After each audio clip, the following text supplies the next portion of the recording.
ateico, molto autonomo rispetto alla visione cristiana, che invece è condizionata da una presenza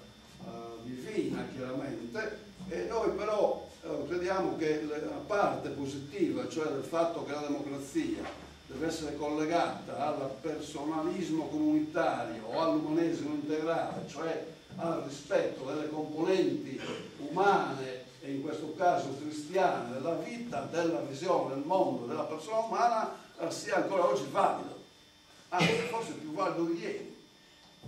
Forse non siamo capaci di legare nei fatti politici, nelle azioni politiche, i grandi riferimenti ideali alla pratica quotidiana. Forse è più facile affidarsi alle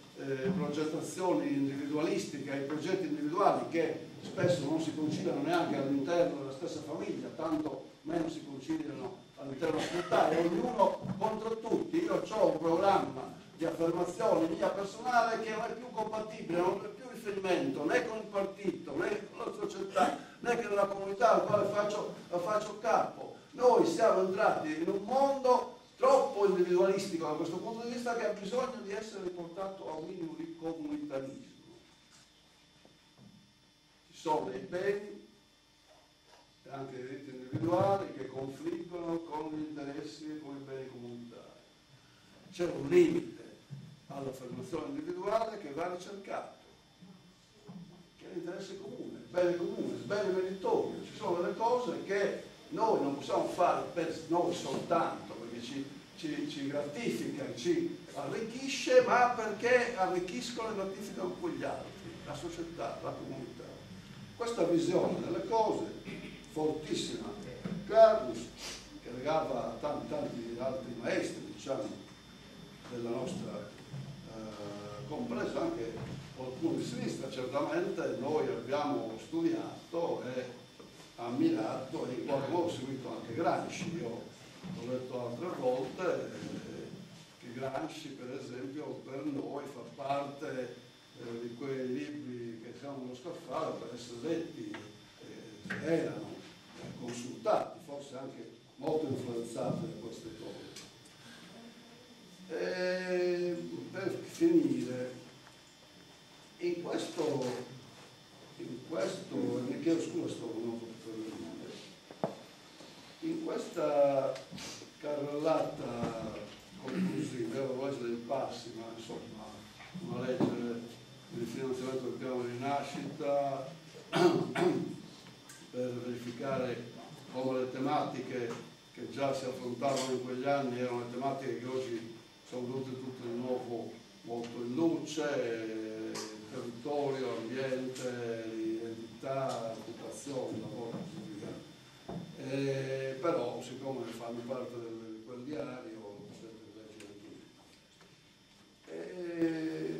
tutti. Carus è intervenuto recentemente, qualche anno fa, a questo convegno organizzato dalla Regione sul 50° dell'ONU, portando, per capire cosa voglio dire per i collegamenti che sono necessari, portando una visione pessimistica dell'ONU, che poi si è dimostrata molto reale, nel senso che l'ONU è in crisi, lo vediamo tutti i giorni, e indicando quali erano secondo lui, traendole anche da una lettura che cita, le ragioni per le quali l'ONU è in crisi e le ragioni per le questioni attraverso le